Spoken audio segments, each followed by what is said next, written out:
Вітаю вас, паважаныя слухачы і гледачы гэтага стрыму. Пры мікрафоне са студыі Еўрарадыё працуе Марыя Вайтовіч. Сёння ў нас у гасцях палітолог і філосаф спадар Пётр Рудкоўскі. Вітаю вас. Вітаю, добрый дзень.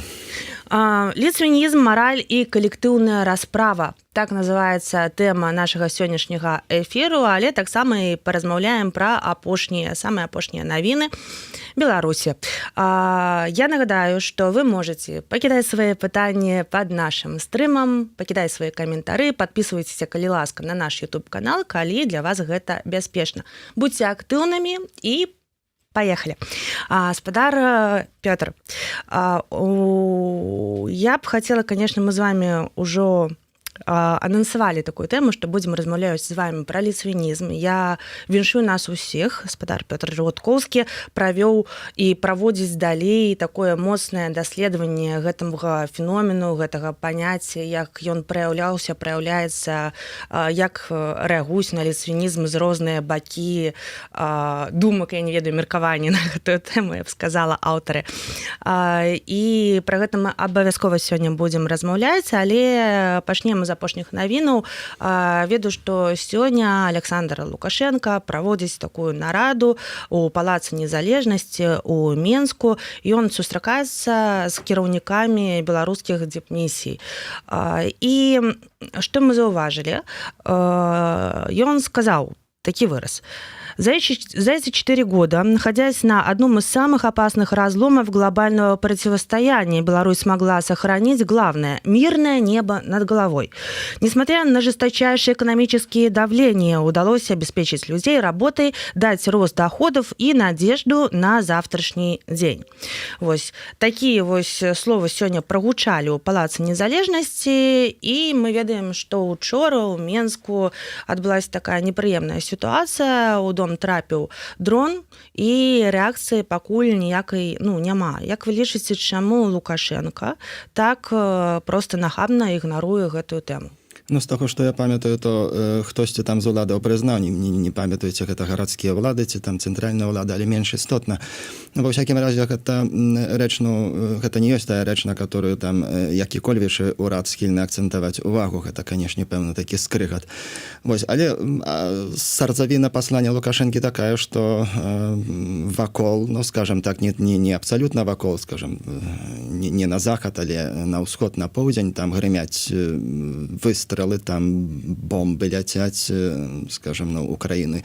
Гэта тычыцца скажем, па поўнай праграме. У выпадку Расіі гэта раз-пораз таксама здараецца. Карацей кажучы, тут гэта рэч, которая не толькі на ўзроўні рыторыкі, гэта на ўзроўні фактаў таго, што сапраўды у Беларусі няма чагосьці такога. Я тут кажу пра менавіта гэты рытарычна-прапагандысцкі эфект, который тут можна цалкам асэнсавана, цалкам прадуктыўна выкарыстаць, і нічога дзіўна, што Лукашенко гэта выкарыстоўвае.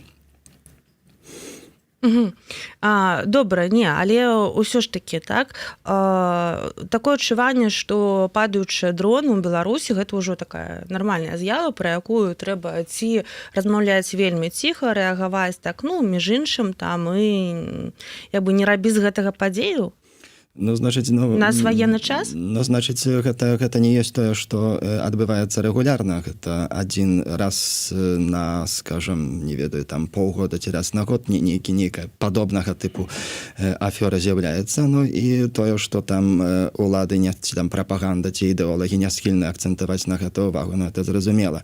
Канешне, калі б была б іншая інфармацыйная прастора, то таксама, скажам, хаця бы функцыянуючыя СМІ, незалежныя дзяржавы, як тое было до 20-го года, таксама гэтыя СМІ задавалі б павестку, прымушалі б больш падрабязна, больш змястоўна патлумачыць такога тыпу з'явы. У выпадку там зачысткі інфармацыйнай прасторы і такога жорсткага бану на тое, што паступае звонку, то, канешне, тут могуць улады дазволіць сабе такі камфорт, каб папросту самі вырашаць, што будзе абмяркоўвацца ў публічнай прасторы.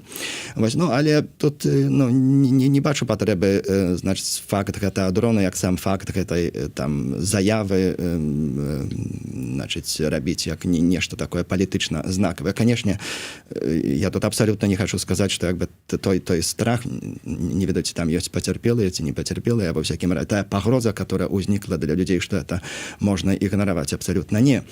Але паколькі тут ужо было пытанне ў такім палітычным рэчышчы, паліталагічным, ну то вось так сказаў бы, што ў такім палітычным плане тут няма нічога надзвычайнага.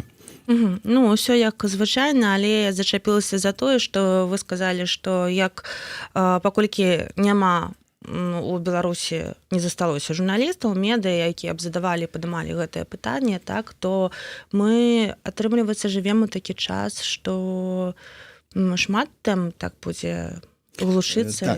Так, гэта слушна. Выпадак дрона можам узяць у дужкі, але можна уявіць, што ёсць маса рознага роду іншых пытанняў, пачынаючы ад чыста такіх сацыяльных побытавых, которые раней там ці то Белсат, ці Еўрарадыё, ці самыя просто блогеры дапытлівыя гэта падымалі і станавілася гэта такім, з'яўлялася на парадку дня, то цяпер гэта, ну, не скажу, што гэта цалкам зведзена да нуля, але, канешне, оно мінімалізавана.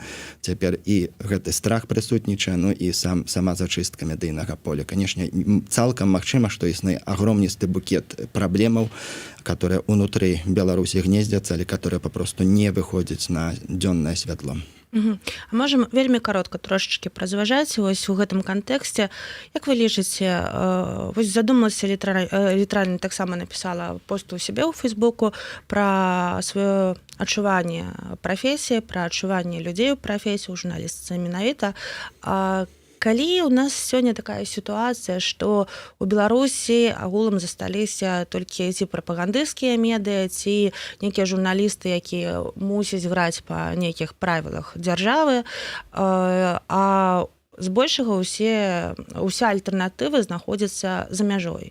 Калі журналісты пачнуць выгараць, калі вось менавіта тыя, якія робяць як могуць за мяжы альтэрнатыўную такую журналістыку для Беларусі, мы ж працуем для беларусаў, так?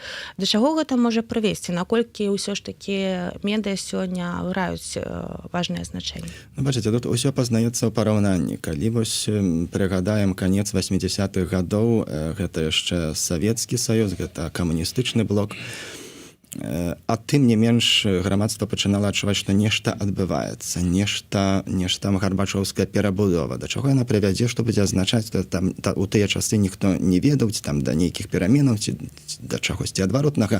Тым не менш адчувалася, што нешта адбываецца. І, напрыклад, узяць, хай сабе гэта не будзе Беларусь, хай не будзе Польшча, хай гэта будзе Румынія, каб такі трошкі шырэйшы кантэкст тут увесці. Людзі на сваіх машынах таксама далёка не ўсе мелі машыны, яны ехалі бліжэй да мяжы, якая там бліжэйшая мяжа, менш істотна, ва ўсякім разе там, дзе лавіў прыёмнік радыё Свабода, ці там замежныя, ці там Голас Амерыкі, просто самі інвеставалі час, энергію ў тое, каб даведацца, што адбываецца.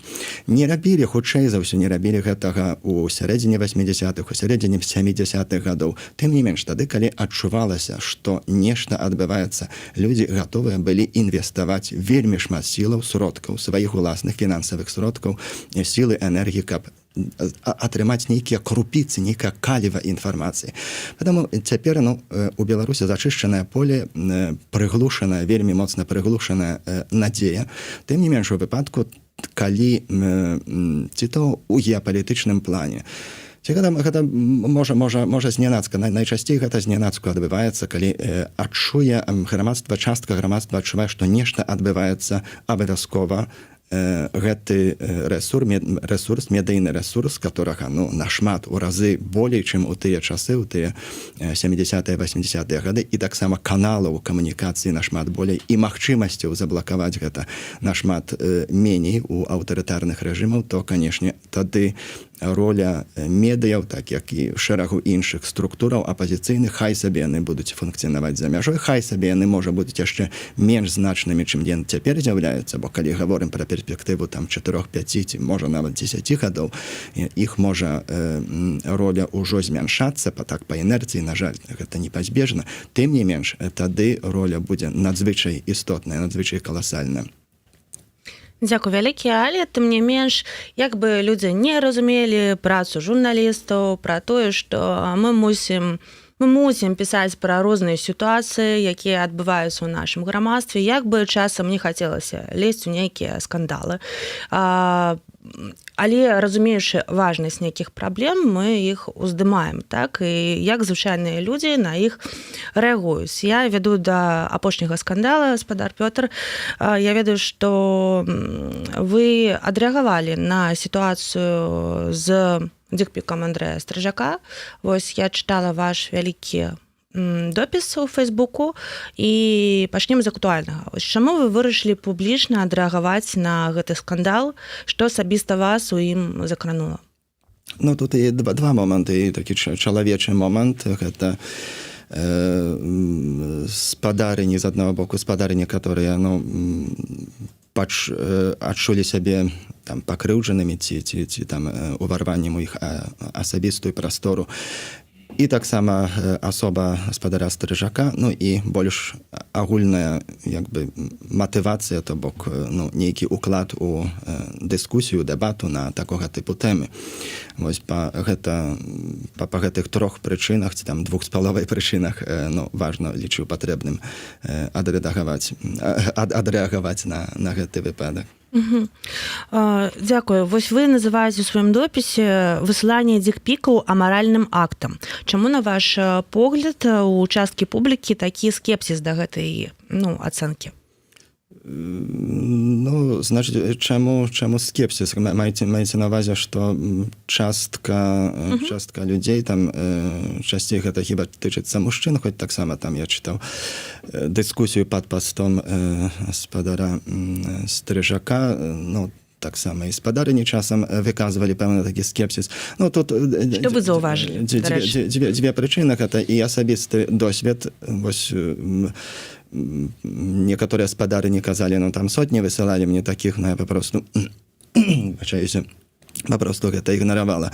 Але уразлівасць, па-перша, уразлівасць асобаў можа быць, жанчын можа быць розная, і гэта трэба ўлічваць. Па-другое, таксама і становішча, у якім жанчыны апынаюцца, тады, калі хай сабе яны не былі падначаленымі спадара Стрыжака, тым не менш, маглі адчуваць, што можа не сёння, дык заўтра спатрэбіцца мне звярнуцца ў байсол, а там Стрыжак, як такая цэнтральная фігура.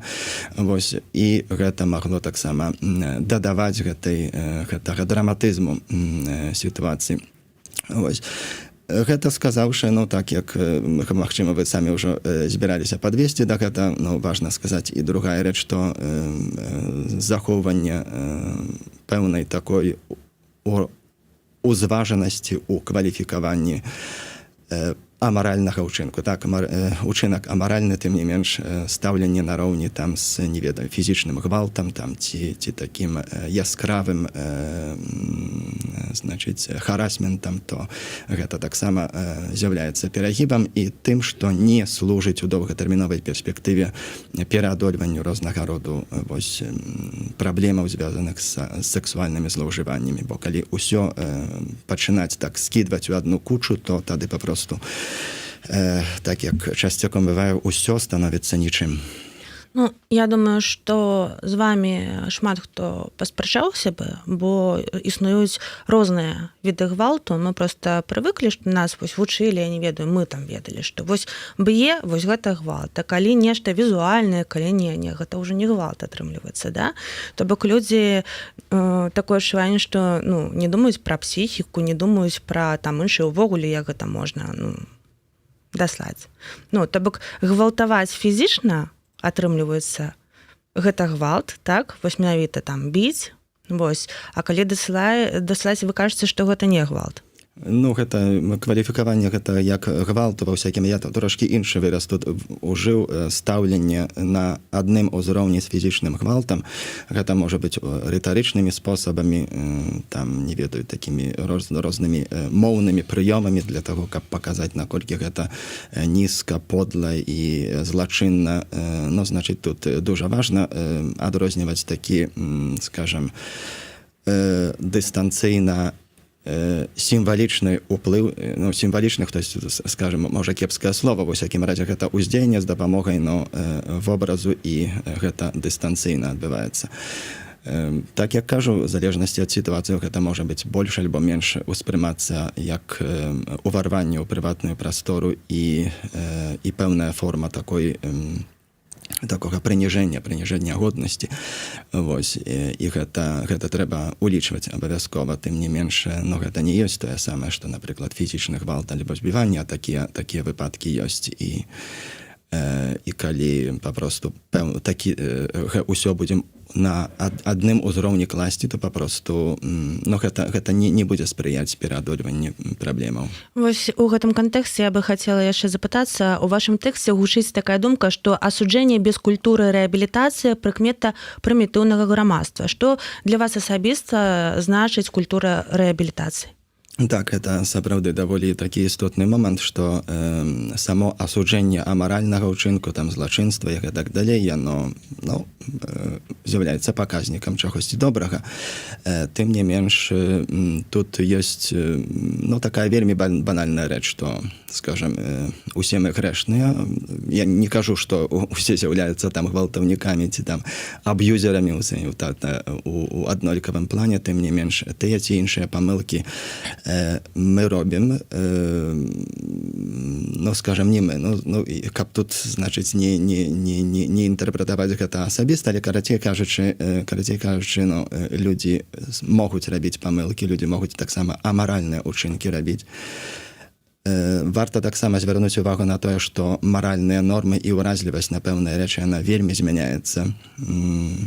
Некаторыя аб'юзеры у стасунку да дзяцей, тое, што ў 70-80-е гады называлася міжпакаленневым сексам і было адным з элементаў сексуальнага вызвалення. Пазней у 80-е нулявыя гады з здзіўленнем праціралі вочы, а чаму мяне лічаць тут такім паўшым. Вось. Карацей кажучы, гэта таксама варта улічваць, што па-першае, усе людзі могуць рабіць памылкі, па-другое, таксама маральныя нормы і ўразлівасць маральна-псіхалагічная, яна змяняецца, і кожнаму з нас, як бы гэта пафасна ці там павучальна-прапаведніцка не гучала, могуць спатрэбіцца такія, ну, каналы, механізмы рэабілітацыі. У выпадку, калі хтосьці прызнае, што так гэта было кепскім, гэта таксама далёка не відавочная рэч, так як некаторыя там сугеравалі з другого боку. Селебрыці, там, галівудскія селебрыці, насуперак відавочным доказам, ну, схільны былі упарціцца, альбо там, ну, гэта муціць у такую бавоўну, закручваць. У выпадку Стрыжака гэта было незадоўга пасля, вось, з боку Еўрарады, тады, калі паступіла публікацыя прызнання гэтай віны, чым ён выбіў таксама аргументы з боку тых, которые патэнцыйна маглі б хацець яго абараняць у тым плане, што тут, ну, там нічога кепскага не адбывалася, гэта нагаворы і так далей. Ён выбіў, як бы, тым, вось, зброю, як бы, з тых, хто мог бы так патэнцыйна хацець яго вось такім чынам абараняць. Еленачка, я б хацела яшчэ тут дадаць таксама, так, а як адрозніць шчырае раскаянне ад медыйнай апрацоўкі іміджу, так? І ці ўвогуле мы маем на гэта права выносіць такія ацэнкі? Ну, бачыце, тут, ну, залежыць ад таго, якую тут прэзумпцыю прымем. Значит, можна зыходзіць з таго, што ўсё з'яўляецца няшчырым, і што калі чалавек раскаяўся, то, значит, ён няшчыра раскаяўся, можна прыняць такую пазіцыю. Схільны прапанаваць такі падыход, што калі няма сур'ёзных падставаў лічыць іначай, то варта прыняць, што раскаянне было шчырым. Ну, але нават не ўваходзячы ў гэты духоўны, там, душэўны стан, там, не ведаю, што ўнутры, ну, там, па вялікім рахунку, там не маем доступу да гэта. Але нават згледзячы самога эфекту, то ўсё ж такі лепшая сітуацыя, здаравейшая сітуацыя паўстала ў выніку таго, калі чалавек незалежна ад там матывацыю, нават не будзем уваходзіць у гэта, ўсё ж такі чорным па белым прызнаўся, што так, гэта было кепска. Зрэшты, таксама і немалаважны пасыл, который спадар Стрыжак скіраваў да іншых, которые, ну, маглі быць ці могуць патэнцыйна быць у будучым, нешта падобнае хацелі б рабіць, каб просто вучыліся на ягоных памылках. Гэта таксама было, гэта немалаважна з пункту гледжання такога аздараўлення сітуацыі. Ці не бачыце вы рызыкі, што заклікі да разумення сітуацыі, так, могуць быць успрыняты як апраўданне? І асабліва, калі гаворка ідзе пра сітуацыі, звязаныя з такой вось гендернай уразлівасцю. Ну, значит, тут істотна тое, што у якой сітуацыі чалавек апынуўся. Значит, ну, апраўданне у тым сэнсе, каб гэта прайшло бясследна, но яно ўжо цяпер бачым, што яно не прайшло бясследна і што, ну, чалавек, ну, заплаціў пэўную цану. Ну, гэта ну, вельмі некамфортная сітуацыя, так мякка кажучы, для спадара Стрыжака, як бы, ну, пэўнае пакаранне ўжо на гэтым этапе прайшло, ну, там у выніку разбіральніцтва, выясненняў цалкам магчыма, што яшчэ наступны этап будзе пакаранне. Вось, ну, калі казаць пра гэты канкрэтны выпадак, ну, значыць, ну, разуменне гэта такая чалавечая катэгорыя, то бок асуджаем учынак, але таксама даем магчымасць чалавеку рэабілітавацца. Вы напісалі, што тэст на маральнасць праходзіць не толькі фігуранта, але і каментатары. Якія праблемы ў грамадскай рэакцыі вам здаліся найбольш трывожнымі? Ну, гэта частка праблемаў звязаная з такім баналізацыяй справы уразлівасці жанчын, ну, хоць на так тэарэтычна, не тэарэтычна і практычна гэта не можа тычыцца абодвух палоў ці абодвух гендераў, ну, але таксама і спроба перакрэсліць якія колевячы магчымасці рэабілітацыі, гэта таксама паказнік пэўнага вось таго, што там моцнымі словамі назваў прымітывізму, бо і не стварае магчымасцяў для рэабілітацыі таго, што можа спатрэбіцца кожнай, бо усе могуць рабіць, магчыма, і робяць памылкі, альбо могуць рабіць памылкі, у тым ліку памылкі амаральнага характару. Вось, пагэтаму наяўнасць такіх каналаў, механізмаў рэабілітацыі, наяўнасць такой культуры, прызнання таго, што нешта, такі шанец павінен існаваць, павінен культывавацца ў грамадстве, ён дуже важны, поэтому тыя, которые схільныя да, значыць, перакрэсліць чалавека раз і назаўсёды, як бы там просто знік, як бы там з публічнай прасторы, альбо, можа, нават хай бы застрэліўся б, ну, то гэта папросту гэта паказнік таго, што тэст не пройдзены. Можна, значыць, тут, канешне, дыферэнцыяваць, значыць, разрозніваць, калі асоба мае за сабой нейкі траўматычны досвед, то тут, канешне, на эмацыйным узроўні можна зразумець, але падазраю, што значная частка па ідэалагічных, хутчэй, прычынах перакрэслівала такія вось размовы пра магчымасць нейкай рэабілітацыі для чалавека. Дзякуй вялікі.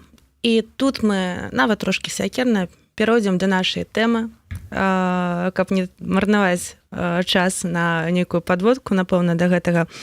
Мы жывем у часы, калі самавызначэнне гэта не толькі пра сцяг і мову, але і пра тое, як мы бачым сябе ў мінулым і будучыні.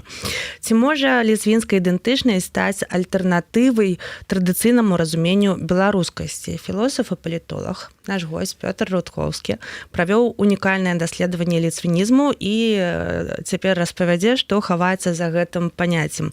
Міф, перапісаная гісторыя ці нешта большае ці іншае? Раскажыце, калі ласка, чаму вы ўзяліся ўвогуле даследаваць гэтую тэму ліцвінізму, што вас у ім зацікавіла як філосафа і як беларуса? Ну, тут три причины. Першая причина того, что я являюсь белорусом, белорусом закаханым у Литву.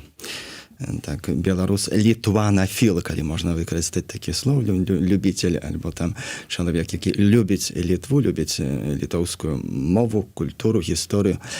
Вось гэта ўжо даволі важны стымул, важны фактар. Другі гэта тое, што гэта не учора і не пазаўчора пачаў заўважаць, шмат гадоў назад пачаў заўважаць, што вельмі шмат непаразуменняў паміж літоўцамі і беларусамі вакол трактоўкі вось Вялікае княства Літоўска. На гэта накладваюцца там шэраг іншых яшчэ непаразуменняў, але гэта такая скразная тэма, которая ўвесь час там прасочваецца і стварае праблемы.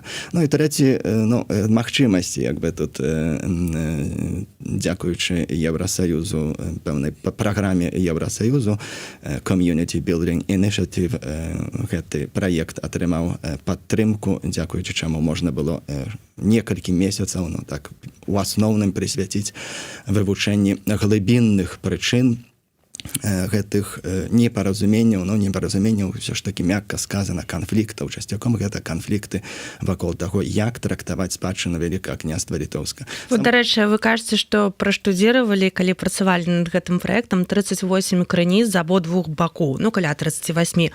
Ці адрозніваецца разуменне Літвы так у беларускім і літоўскім наратыве? Адрозніваецца вельмі моцна адрозніваецца гэта, адразу гэта скажу, пакетаму выходзячы насустрач патэнцыйнаму там і іншаму пытанню, можа быць, вы не планавалі, але ва ўсякім разе ад збоку журналістаў часам гэта гучыць, ці не ёсць гэта уся гэта завіруха вакол ліцвінізму прадуктам там агентаў там пуцінскіх ці лукашэнкаўскіх, которые там сеюць нязгоду паміж літоўцамі і беларусамі. Значыць, так, тое, што яны могуць гэта стымуляваць і там падкормліваць гэта хутчэй за ўсё так, амаль напэўна так. Тым не менш, гэта не ёсць так, што яны спарадзілі гэтую праблему, ўсё ж такі праблема нашмат глыбейшая, яна тычыцца, вельмі такой фундаментальнай рэчы, якім чынам літоўцы бачаць Вялікае княства Літоўскае, якім чынам беларусы, вось адраджэнскі, асабліва адраджэнскае крыло беларусаў бачыць спадчыну Вялікага княства Літоўска. Для абодвух бакоў, для літоўскага боку ВКЛ, Вялікае княства Літоўскае, гэта літоўская, папросту літоўская дзяржава. І кропка. Можа быць, не кропка, але там невялічкія такія дадаткі, удакладненні могуць быць, але асноўны пасыл гэта папросту Вялікае княства Літоўскае, это літоўская дзяржава. І тут сугеруецца такая непасрэдная пераемнасць сучаснай літоўскай дзяржавы. Для беларусаў, асабліва для адраджэнскага, значыць, адраджэнскай версіі беларускай нацыянальнай ідэнтычнасці Вялікае княства Літоўскае. У некаторых трактоўках гэта беларуская дзяржава, у іншых трактоўках, гэта такая форма канфедэрацыі, партнёрства з літоўскім этнасам, тым не менш тым, што стала такой важнай вехай, важным этапам у фармаванні і беларускай нацыі, беларускай дзяржаўнасці. Тут па гэтай вось асноўнай тэме ёсць папросту такое даволі глыбокае разыходжанне. Вось у нас у каментарах Гаррі Дэвідсон піша: літвінізм – гэта нармальная гістарычная з'ява і рух, яго намагаюцца арганізаваць расейцы і сённяшнія літоўцы. Што бы вы адказалі? Тут я сам у нейкім сэнсе напрасіўся на гэты тэрмін літвінізм. Ён можа заблытаць сітуацыю, бо літвінізмам ёсць група асобаў у Беларусі, которая свядома ідэнтыфікуе сябе як ліцвіны. Тым не менш, яны налічваюць, можа быць, некалькі дзясяткаў, у лепшым выпадку, можа, якую сотню асобаў, і у гэтай ва ўсёй палеміцы з літоўцамі хутчэй за ўсё не гэтага тыпу ліцвініц маецца на ўвазе. Не адсюль ідзе пагроза, якую літоўцы ўспрымаюць як важную сур'ёзную пагрозу для іх дзяржаўнасці. Тое, што яны называюць літвінізм як пагроза, гэта тычыцца менавіта самой беларускай інтэрпрэтацыі гісторыі Вялікага княства Літоўска. Для нас гэта папросту частка беларускай гісторыі. Для значнай часткі літоўцаў гэта вось тое, што яны называюць літвінізмам. Каб тут лепш зразумець, што я тут маю на ўвазе, вось давайте падумаем пра іншы такі тэрмін. Хай гэта будзе камунізм, камуністы, камуніст. Ёсць пэўная частка людзей, которые сёння называюць сябе камуністамі там, і лічаць гэта чымсьці такім добрым, ідэнтыфікуюць сябе як камуністы. Але у пераважнай большасці выпадкаў камунізм, камуністы, там камуністычная ідэалогія гэта пэўная такая бірка, пэўная этыкетка, з дапамогай якой пэўных апанентаў прынята вось так называць ці абзываць там для таго, каб іх дыскрымінаваць. Таму вось тое, што функцыянуе ў медыйнай прасторы як літвінізм, гэта вось хутчэй маецца на ўвазе гэта другі тып ужывання словаў, то бок слоў як этыкетак. А на самой справе тут маецца на ўвазе пэўная інтэрпрэтацыя, пэўная трактоўка спадчыны Вялікага княства Літоўска. Вось вы ўжо узгадалі, што для беларусаў гэта Літва, літвінізм, там, як называем ужо, так? Вось гэта частка нашай гісторыі.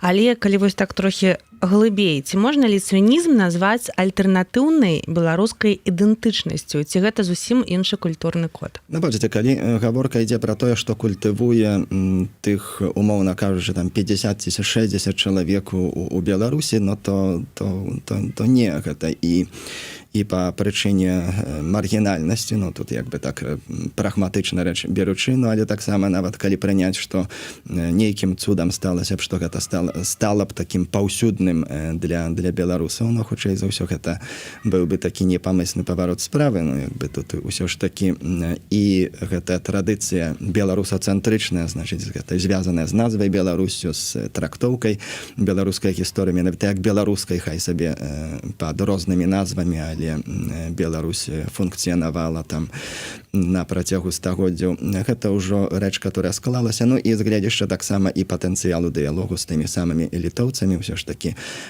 прыняць, не ведаю, што з'явілася б такая, напрыклад, назва краіны, там, дзе была б Літва, ці называлася Беларусь Літвой, там, ці Вялікая Літвой, Вялікае княства Літоўская Беларусь, як там Пазняк прапановаў, канешне, гэта было б, гэта прывяло б да сур'ёзных канфліктаў, цалкам магчыма, што нават узброеных. Карацей кажучы, такі паварот справы, ён і нерэальны, але таксама і нават калі быў рэальны, то не пажаданы. Працуючы, аналізуючы крыніцы, працуючы над сваім даследаваннем, вы адказалі сабе на такое пытанне: ці з'яўляецца літвінізм спробай уцячы ад слова Беларусь і з яго складанай гісторыяй і канатацыямі? Зноў жа, тут мы гаворым пра гэты маргінальны рух тады гэтых самасвядомых літвінаў. Вось ён, так як кажу, не з'яўляецца праблемай, альбо гэта такая, другасная, трацічная, дзесяцічная праблема ва ўсёй гэтай гісторыі. Карацей кажучы, даследаванне і сама сутнасць праблемы не палягае ў тым, што хтосьці прапануе працягваць тоеснасць, культываванне тоеснасці, літвінскай тоеснасці, то бок прызнаванне сябе як такімі абывацелямі даўняга Вялікага княства Літоўскага, там, не ведаю, там прыналежнасць да шляхецкага саслоўя, там, ці прывязанасць да каталіцкіх традыцыяў. Гэта не ёсць тое, што там паміж літоўцамі і беларусамі цяпер з'яўляецца такім такім яблыкам нязгоды. Спадар Пётра, ці магу я запытацца, вось тое, што вы праводзіце гэтае даследаванне, гэта проста ваша некая цікавасць, так, вам проста цікава, ці у вас ёсць дакладная мэта, для чаго вось вы робіце сваю працу? Паколькі, як на пачатку я сказаў, з'яўляецца літванафілам, беларусам, который любіць Літву, то, конечно, для мяне папросту гэта такая жыццёвая, ну, не пабаюся гэта слова, хай сабе гэта будзе драма, но ўсё ж такі для мяне што літоўскасць, што беларускасць, яно уяўляе сабой пэўную каштоўнасць, ну, хай сабе на першым месцы беларускасць з увагі на, скажем, гэта краіна першай адказнасці, я так сабе кваліфікую. Тым не менш, для мяне Літва, літоўскасць і тая самая і тэрытарыяльная цэласнасць, і ўвогуле росквіт Літвы, ну і, канешне, дыялог і супрацоўніцтва, добрасуседства паміж літоўцамі і беларусамі, гэта просто, ну, надзвычай важная каштоўнасць для мяне, поэтому спрычыніцца да таго, каб гэтыя праблемы пераадольваліся, каб будаваліся добрыя адносіны, з'яўляецца, ну, важным, хутчэй за ўсё, найважнейшым матывам. Ну, але паколькі з'яўляюся таксама навукоўцам, то ёсць таксама і інтэлектуальная цікаўнасць, то бок, ну, на інтэлектуальным узроўні разабрацца, што там у глыбіні, якія там заканамернасці дзейнічаюць вось на гэтым глыбінным узроўні. Хто сёння з'яўляецца носьбітамі ідэі літвінізму? Гэта некая інтэлектуальная эліта ці ёсць іншыя варыянты? Ну, значыць, чарговы раз можу тут нагадваць, што пра які літвінізм гаворым, як бы, ці той пра той маргінальны літвінізм. Ну, давайте з двух бакоў паразмаўляем. Можам папросту лепей змяніць тады тэрміналогію пра вось гэты адраджэнскую версію беларускай ідэнтычнасці. Літоўцы, альбо частка літоўцаў, значная частка літоўцаў называюць гэта літвінізмам. Для нас гэта просто беларускае адраджэнне, беларускае нацыянальнае адраджэнне. Вось, і пытанне было наконт таго, што хто вядзе арэй у гэтым, так? Ну, значыць, у залежнасці ад асобы аўтара, там, рэсурса, гэтая вось беларускасць Вялікага княства літоўскага, таго, што з'яўляецца для літоўцаў непрымальным, но яно меней альбо болей падкрэсліваецца. Ну, тое, што такая самая радыкальная версія, гэта Міколы Ярмаловіча, ну і плюс яшчэ ў нейкай ступені можна сюды залічыць Пазняка і яшчэ такого менш вядомага аўтара, але Астапенка, Анатоль Астапенка, там, дзе папросту бескампрамісна спрабуюць аўтары сцвярджаць, што Вялікае княства літоўская, это папросту беларуская дзяржава. Ну, там адзіная саступка, на якую яны гатовы пагадзіцца, стара беларуская дзяржава, але просто беларуская. Вось, канешне, гэта рэч, которая ўжо не перакрэслівае магчымасць дыялогу з літоўцамі. Тым не менш, ну, гэта ўжо паволі становіцца такой гісторыяй, хутчэй такім этапам, пройдзеным этапам. І чарговыя аўтары, яны могуць пазітыўна выказвацца пра тога самага Ярмаловіча, пра тога самага Пазняка, пра гэтыя трактоўкі. Тым не менш, як такі этап, не тое, што мы цяпер мусім прыняць, але тое, што, ну, в нейкай ступені там спрычынілася да дыскусіі вакол гэтай тэмы. Тым не менш, гэта не ёсць тое, што яны прапанавалі прыняць сёння.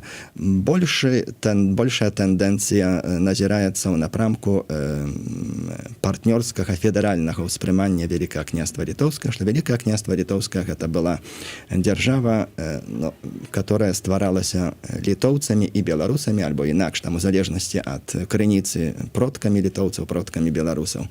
Карацей кажучы, рэч, которая, ну, дае плашчыню для паразумення, ёсць, тым не менш, з усёй павагай да літоўцаў, которых я паважаю і люблю, тым не менш, ёсць там трошки большая тэндэнцыя для таго, каб манапалістычна глядзець на Вялікае княства літоўскае. Карацей кажу, гэтых рэсурсах, которые былі ахоплены маім даследаваннем, то вось гэты федэралісцкі уклон у беларускіх публікацыях нашмат больш выразны, чым у выпадку літоўцаў. Там усё ж таки дамінуе тое, што Вялікае княства літоўскае там дзе ядро, сарцавіна, гэта былі літоўцы. Некаторыя яшчэ дадаюць, што гэта была літоўская імперія праз прызму імперыялістычнай тэзы, схільныя трактаваць гісторыю ВКЛ. Гэта дазваляе вырашыць праблему з дамінацыяй славянскага элементу, што значыць, літоўцы былі на самым версе, але так як кожная цывілізаваная імперія, яны там дазвалялі выкарыстоўваць сваю мову, тым не менш яны былі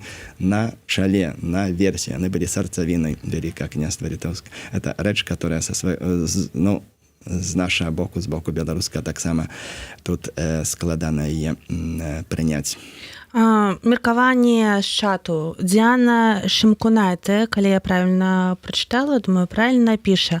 Ваши предки отказались от Литвы в 1918 году, провозгласив БНР. Что бы вы отказали? Ад назвы Літвы так адмовіліся, і я гэта падтрымліваю. Думаю, што добра зрабілі. І думаю, што акурат па аналагічных канфліктаў, як паміж там Грэцыяй і Паўночнай Македоніяй, там трошкі і іншая там прычына, бо так гэта не ёсць так, што Грэцыя называецца Македоніяй і не хоча, каб суседняя дзяржава называлася, але рэгіён, вельмі важны рэгіён для Грэцыі, таксама з'яўляецца Македоніяй суадносна. Так аб'явіўшы Беларускую народную рэспубліку, як бы гэтая крыніца канфлікту, яна была перакрэслена, і хіба гэта добра. Я думаю, што, магчыма, тут такая прэтэнзія пра тое, што пра які ліцвінізм Літву вы цяпер узгадваеце і кажаце, што вось мы ж былі калісьці разам, там ВКЛ, усё такое, так? Калі вы самі з усяго выйшлі. Так, тое, што у гістарычных крыніцах ёсць слова Літва, там Літовія, там ці Літуанія, тым не менш само слова Беларусь з'яўляецца адносна позна і толькі да часткі рэгіёна. Гэта вельмі проста вырашаецца гэтая праблема, што проста у гісторыі назвы, геаграфічныя назвы, этнічныя назвы, яны маглі мець, зазвычай маюць розныя значэнні. Не было стандартызацыі, не было так, што было стандартызаванае ўжыванне тых ці іншых словаў, яны маглі адносіцца і адносіліся да самых розных рэчаў. Яны слова Літва, Ліцвін адносілася і да славянскага насельніцтва, у залежнасці ад кантэксту, ад сітуацыі, і да балцкага насельніцтва, і ахаплялі адных і тых. Карацей кажучы, гэта шматзначнае слова. Калі ўжо не казаць пра ўсё, што мы казалі сёння з вамі, так, да якіх яшчэ цікавых высноў вы прайшлі падчас свайго даследавання? Тое, што ёсць сумная выснова на першы погляд таго, што разыходжанні яны ёсць, яны даволі глыбока укарэненыя. Гэта, скажем, такая сумная, не сумная, карацей кажучы, гэта выклік, так назаві, лепш слова выклік тут сказаць. Тым не менш, таксама фармуецца плашчыня для паразумення, бо варта... Гэта такі пасыл, который да беларусаў, которые могуць так быць знеахвочаныя пэўнымі выказваннямі літоўцаў, што ўсё ж такі Літва з'яўляецца не толькі дэмакратычнай дзяржавай, але таксама адукаванай дзяржавай. Карацей кажучы, гэта не ёсць так, што тыя, хто аслепленыя пэўнай ідэалогіяй, пэўным такім адназначным, аднабаковым гледжаннем, што яны вядуць рэйне. Тут ўсё ж такі ёсць вялікая прастора для дыялогу вакол фактаў, вакол таго, як лагічна інтэрпрэтаваць гэтыя факты. І таксама, як мінімум, адна ёсць публікацыя, можа быць, назову Русціса Камонтавічуса, яна прысвечана менавіта гісторыі Беларусі, напісана літоўцам гісторыя Беларусі. Ну, але, канешне, не цяжка здагадацца, што тэма Вялікае княства Літоўска займае надзвычай важную ролю ў гэтай кнізе. Там інтэрпрэтацыя прадстаўлена, которая у многіх большасці пунктах прымальная з гэтай федэралісцкай трактоўкай, которая таксама у Беларусі хутчэй за ўсё на дадзены момант становіцца даміноўнай, маю на ўвазе адраджэнскі рух. Гэта найбольш такі выразны Русціс Камантавічус, найбольш выразны такі прыклад там аўтара, гісторыка, который дае магчымасць для такога паразумення, таксама ў шэрагу іншых публікацыях, нават тых даўнейшых, нават з пачатку 20 стагоддзя можна было пабачыць такія вельмі цікавыя пасусы наконт беларусаў. Там вось у адным з падручнікаў нам на пачатку 20 стагоддзя выдадзены ў Літве на літоўскай мове. Там, вось слова там гудай з'яўляецца так, традыцыйная назва, літоўская назва беларусаў. Там з вялікай павагай пра беларусаў гэты падручнік выказваецца. Што праўда, у адным моманце, там, дзе гаворка ідзе пра пашырэнне Літвы, то там, але ў выпадку, калі былі ваенныя сутыкненні, іх не было шмат, але былі ваенныя сутыкненні з гудамі, з беларусамі, то нашы продкі літоўцы заўсёды бралі верх. Як бы тут гэты момант прысутнічае, але ў цэлым вытрымана ў такім у духу такога павагі, такой рэспекту да гудаў, то бок да нас, да беларусаў, да нашых продкаў. Напрыканцы такое пытанне. Як вы ацэньваеце ролю сацыяльных сетак і YouTube у распаўсюды ідэі ліцвінізму і ўвогуле тое, што людзі пішуць такія занадта спрошчаныя версіі ў сваіх допісах у соцсетках, так? Мы ўжо трошкі гэтага крануліся, калі ўзгадалі там з Петра Дзянона Пазняка, так і іншых людзей. Але да чаго гэта ўсё можа прывесці, калі пісаць спрошчана, пісаць там проста кароткія каментары, не разважаючы, не аналізуючы, не ведаючы сваёй гісторыі. І агулам другое пытанне да гэтага ж, да чаго гэта ўсё можа прывесці? То бок, гэта ж зразумела, што калі, маё меркаванне, так, калі рабіць добрае даследаванне, калі размаўляць пра гэта не як прапагандысты, а як звычайныя людзі. У прынцыпе, напэўна, з гадамі, мы не ведаем, якая там сітуацыя будзе далей, але гэта робіць нас бліжэй, там дае разуменне там тым жа літоўцам, так, вось, што пра нашы агульныя. Я думаю, они самі ж ведаюць, так, але вось хочацца цяпер чамусьці проста, вось, не, вы не з намі. Вось.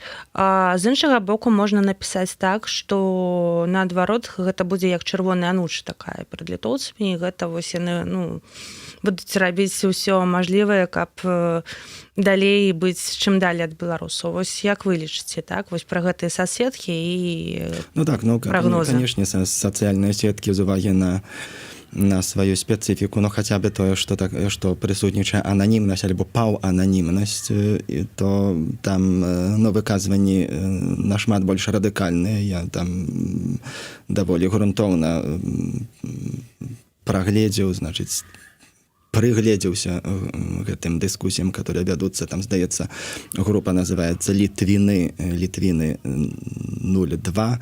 Вось, там, канешне, дыскусіі, палемікі зацятыя, што з аднаго боку, што з другога боку. Таксама я бы не сказаў, што яны безмястоўныя. Там пры ўсёй гэтай зацятасці, эмацыйнасці, там прыводзяцца, прысутнічае таксама і аргументацыйная складовая. Вось, канешне, там яна такая, канешне, далёкая ад акадэмічных стандартаў. Там, вось, але карацей кажучы, так, там гэта не рабіў бы стаўку, не заахвочваў бы празмерна ангажавацца ў такія вось полуананімныя дыскусіі, бо папросту не адчуваеш іншай асобы, не бачыш іншай асобы.